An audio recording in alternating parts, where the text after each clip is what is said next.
dans ce nouvel épisode de Vlog Créatif. Je vous rejoins aujourd'hui pour parler de ma semaine créative. Moi c'est Caroline, alias Carofolie sur les réseaux sociaux. Vous pouvez me retrouver aussi, j'ai un petit blog, je ne sais pas si vous savez, où je parle pas mal de mes projets terminés également. En tout cas je fais un article à chaque fois dès que j'en termine un. Donc voilà, je vous retrouve dans mon jardin parce qu'il fait beau, il fait bon, c'est agréable. Je me suis dit tiens, je vais filmer dehors, ça va changer un peu. Alors cette semaine, j'ai avancé quand même un projet, j'ai terminé un projet. Mes chaussettes tubes sont enfin terminées. Je vous ai mis des petites vidéos, je vous ai filmé en fait les étapes, donc je vous les mettrai par la suite, notamment quand j'ai coupé en deux la longue chaussette tube et que j'ai fait le bout et le talon. Je suis super contente, elles sont en fait j'ai fait une chaussette tube pour information, pour celles et ceux qui ne savent pas, parce que j'avais une fin de pelote à rayures. Ça c'est la marque West Spiner West. Je ne sais plus le nom de la marque, je vous la mettrai en mention en barre d'infos. Et donc il m'en restait une fin de pelote et je ne savais pas trop combien j'en avais. Et donc ça a été un projet dans mon sac depuis... Ah oui, j'ai regardé sur Ravelry d'ailleurs, c'est la honte. J'ai commencé ça le 1er mai 2023 et là du coup je l'ai terminé le 29 avril pardon. Donc j'ai mis un an pour terminer ces chaussettes. Autant vous dire que elles ont été dans mon sac très très longtemps. Elles ont même commencé à s'abîmer, je trouve, à force. Bref, donc je suis hyper contente de les avoir terminées. Elles ont une longueur très très longue, ça me fait tout mollet. Ça me fait quasiment, ça m'arrive au niveau, 3/4 à ça du genou. Donc c'est trop bien parce que j'en voulais des paires assez hautes pour l'hiver quand je porte des pantalons un peu larges. J'aime pas, j'ai toujours froid moi aux chevilles et là du coup ça va bien me tenir chaud. Donc je suis super contente, c'est très très bien. Donc voilà, d'ailleurs en parlant de chaussettes, j'ai failli me lancer dans une nouvelle paire, mais j'ai pas encore, je vais le faire là bientôt. Je vous retrouve pour vous partager mon expérience de chaussettes. Donc j'ai fini ma chaussette tube, vous l'avez vu normalement dans l'épisode précédent. Si vous l'avez pas vu, voilà, j'ai fini enfin ma chaussette tube qui était très longue. Donc je l'ai fermée avec des cottes des deux côtés. Donc là, ce que je vais faire, c'est que je vais la couper en deux pour faire les pointes. Et ensuite, je recouperai pour faire les talons. Donc le milieu, c'était entre ces deux rayures. Et je ne sais pas si vous avez déjà coupé des chaussettes, mais c'était pour vous le montrer. Comme ça, vous verrez. J'espère qu'on voit bien. Alors, là, non, on voit pas en fait, on voit rien. Je vais peut-être me mettre ailleurs. On voit beaucoup mieux. Donc j'ai relevé mes mailles ici. En fait, ce qu'on fait, c'est qu'on relève dans le petit V de la maille, on en relève un à chaque maille. Et on fait ça sur un rang et sur un deuxième. Alors là, moi, comme le milieu, c'est entre le violet et le kaki, je vais faire ça pas sur le... Hop, excusez-moi, je suis plus dans le... Je vais faire ça pas sur le rang qui vient ici, mais sur le deuxième qui est là, pour ensuite couper entre les deux sur le rang qui est au milieu.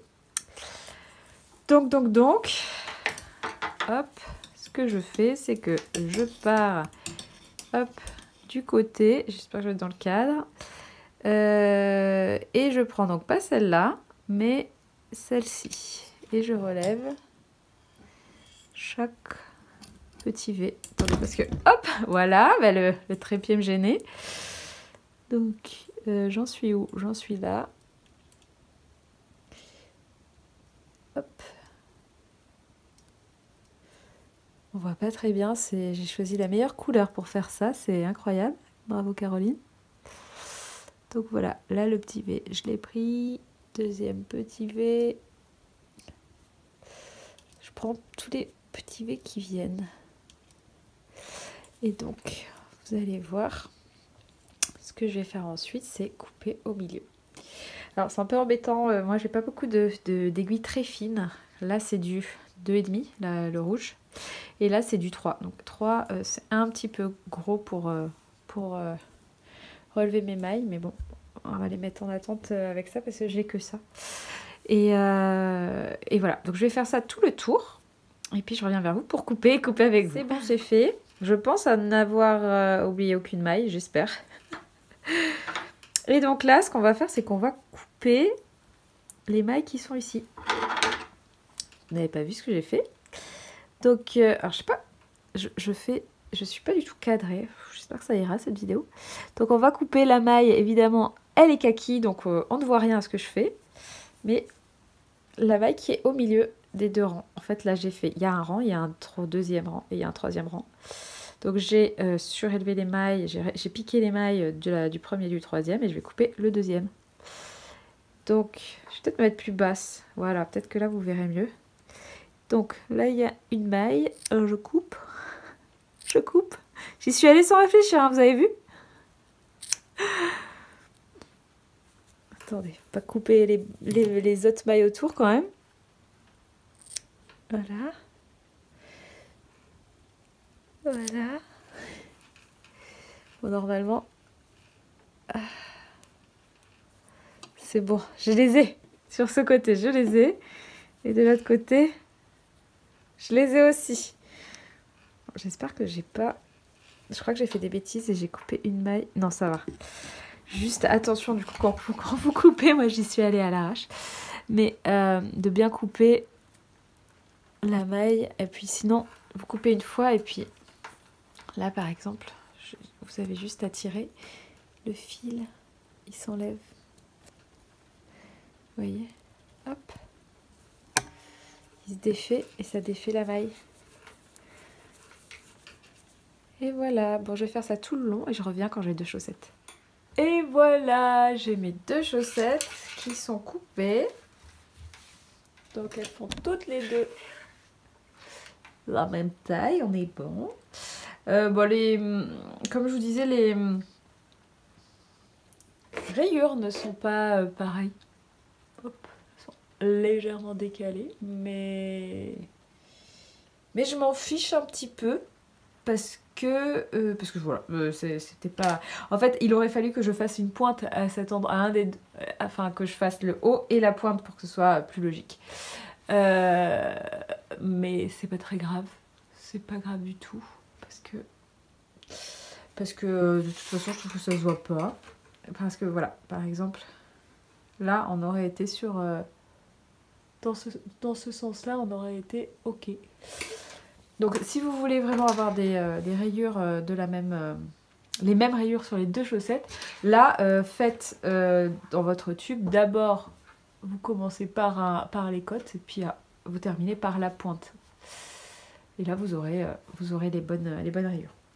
Bref, donc voilà, moi là je vais me faire mes petites pointes sur ces deux-là et puis ensuite je couperai au niveau du talon.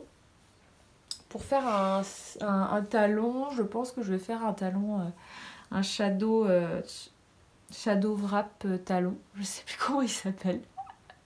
Je vous mettrai en barre d'infos la technique que j'utilise, que je trouve pas mal et très pratique. Voilà, allez c'est parti. J'ai fini mon orteil de la première chaussette. J'ai utilisé la technique wedge toe, enfin toe. J'utilise le tuto de Claude Tricot. J'aime bien cette technique et moi du coup je me laisse 16 mailles. Enfin je diminue jusqu'à 16 mailles et ensuite je tricote 2 mailles ensemble tout le long, donc il me reste 8 mailles pour ensuite faire le grafting. Et j'aime bien, moi j'aime bien le rendu de cet orteil là, ça fait joli sur le côté. Bon là c'est du noir, je sais pas si vous allez voir, mais ça fait plutôt joli sur le côté et au milieu ça fait rond, et j'aime bien. Donc voilà, je vais faire la même chose sur la deuxième et puis après il manquera plus que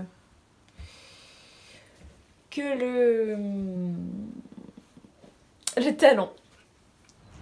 Alors pour la suite des projets en cours, il y a juste mon sorbet cardigan. J'ai terminé la manche, c'était un peu mon objectif, donc je suis contente. J'ai terminé ma manche. Finalement, au niveau de la manche, j'ai fait toutes les couleurs. Et puis j'ai fait des cottes tout pendant à peu près 8 cm. Et puis voilà, des cottes avec la dernière couleur. Celle qui est censée faire les cottes. Mais donc il y en a beaucoup plus que sur le haut et sur le bas du corps. Et voilà. Et il y en aura aussi pour faire les pattes de boutonnage également. Enfin, ce sera de cette couleur également. Donc voilà, là j'ai commencé la deuxième manche. Ça avance assez doucement. Et j'ai terminé la couleur verte et là j'en suis à la couleur bordeaux. Quasiment fini la couleur bordeaux. Donc il me restera plus que le moutarde et le bleu. Voilà. J'aimerais bien terminer ça la semaine prochaine. Enfin on en parlera pour l'épisode de la semaine prochaine. Voilà. J'en suis là.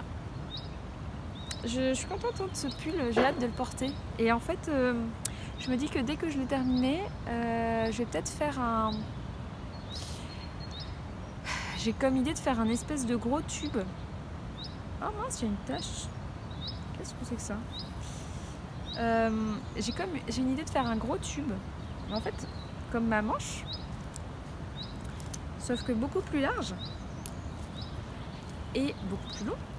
Pour le porter en mode snood et en même temps écharpe si besoin. Vous voyez, un gros snood assez long du coup. Hein. Alors je sais pas si j'arriverai à le porter en snood, mais au moins il sera doublé en fait et ça pourrait me faire une grande écharpe. Alors j'hésite ça ou bien un grand châle. On va voir. Mais franchement c'est tellement doux et tellement chaud que j'ai très envie de m'en faire. Donc voilà pour le projet en cours. Le dernier projet en cours, je vous le montre rapidement parce qu'il n'a pas du tout avancé. C'est mon petit pull de reste. Donc il en est là. Et depuis il y a 2 semaines en fait, je l'ai pas touché. J'ai pas eu le temps. Voilà. J'aime toujours autant, hein. Il est trop cool, hein, mais c'est juste que j'ai pas du tout le temps de le toucher. On m'a dit est-ce que tu penses qu'il est pas un peu trop... Il a l'air... Enfin, la tête passe pas. Et en fait, la tête passe. Hein. Je vous le porte là. Mais c'est très serré, quoi. Mais le modèle est comme ça. Alors là, il y a la chemise dessous. Alors vous voyez encore moins bien. Mais ouais, là, la tête passe. Alors, au blocage, j'ai tiré davantage. Et je pense que ça ira.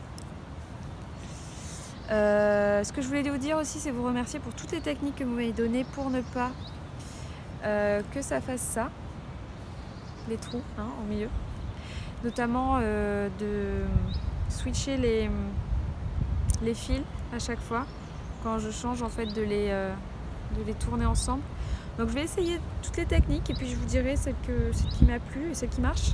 Peut-être qu'elles marcheront toutes, mais celle que je préfère. Merci encore en tout cas. N'hésitez pas si vous avez d'autres techniques. Donc voilà, c'en est tout pour le tricot. Cette semaine, j'ai pas fait grand chose d'autre, donc j'ai pas autre chose à vous montrer. Mais par contre, j'ai pas mal travaillé au jardin. Je sais pas si vous voyez derrière, il y a pas mal de choses. J'ai planté des pommes de terre, j'ai planté des carottes dépanées. Enfin, on a planté avec mon chéri. Et puis des salades également. Et voilà, et donc je me suis occupée aussi de mes petits semis. Ils sont encore au chaud parce que bon, on sait jamais trop, il fait bon mais pas non plus très chaud. Donc voilà, il y a eu pas mal de choses au jardin de fait. Donc ça prend du temps tout ça et donc ça me donne moins de temps pour mes loisirs créatifs. Mais ça reste des loisirs que j'adore. Donc voilà. Voilà, écoutez... J'espère sinon que vous allez bien, que vous avez passé une belle semaine et que vous allez passer une belle semaine aussi parce que vous allez regarder ça en début de semaine, j'imagine, ou en cours de semaine. Donc je vous souhaite une très belle journée et puis je vous laisse avec quelques images de certaines choses que j'ai faites dans la semaine. Bye bye. Hello, je reviens vous voir aujourd'hui. J'ai pas mal avancé sur mon tissage et je suis contente. Je sais pas si vous vous souvenez, j'avais monté ce tissage il y a un moment. Il était resté un peu en dormance. Et là, comme il y a de l'orage qui va, qui vient, je me suis dit, allez, ça c'est un temps pour tisser. Donc voilà, je vous ai fait des petites images au fur et à mesure pour que vous voyez un petit peu l'évolution. Parce qu'en fait, sur un métier à tisser à peigne-envergeur, donc avec le peigne, on va enrouler le tissage sur lui-même. Et donc, je peux pas vous montrer comment il était avant. Donc voilà. Mais donc j'ai filmé au fur et à mesure pour que vous puissiez voir un petit peu à quoi il ressemble. Mais je pars dans des tons. Là, en fait, je pioche là-dedans, dans tous mes restes. Pour toutes mes fins de pelote. Donc là je mélange beaucoup de violet avec du marron, avec cette pelote là qui est trop bien, qui est hyper moelleuse, hyper douce.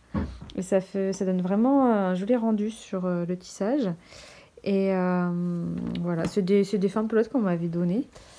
Et puis voilà, je m'amuse bien. J'ai fait un peu de rose aussi. Donc voilà, plutôt dans ces tons là, un ton chaud un peu. Je vous montrerai ça au fur et à mesure.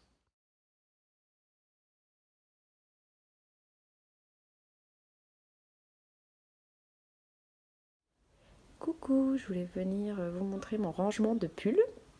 Grand ménage de printemps ici. Pulls faits main. Il y en a certains qui sont à laver, mais la majorité sont là. Là, j'ai mis les gros pulls chauds qui normalement seront plus sortis. Et là, ceux qui peuvent être sortis du coup plus au printemps. Et donc avec des fils plutôt fins. Quoique après là, vous avez par exemple... Mon 13 KO à rayures, c'est quand même un mélange de fingering et de mohair, donc ça reste chaud. Là, vous avez le... Mince, vous le reconnaissez sûrement, j'ai oublié son nom. Le fameux, je ne sais plus. Là, vous avez les mes deux de petites knits avec le pull... Oh là là, mais j'aurais dû préparer ça. Avec le col V. Donc voilà. Et donc ça c'est quand même des pulls chauds, hein, c'est du mohair mais que je mets à la mi-saison parce que je suis frileuse généralement. Alors que là c'est des gros fils que je mets vraiment quand il fait très froid. Donc voilà, c'est tout rangé, je suis toute contente. Un joli bouquet, des fleurs du jardin, plein d'iris et des arômes. J'adore. J'en ai laissé pas mal dehors, hein, j'en laisse pour que les abeilles butinent.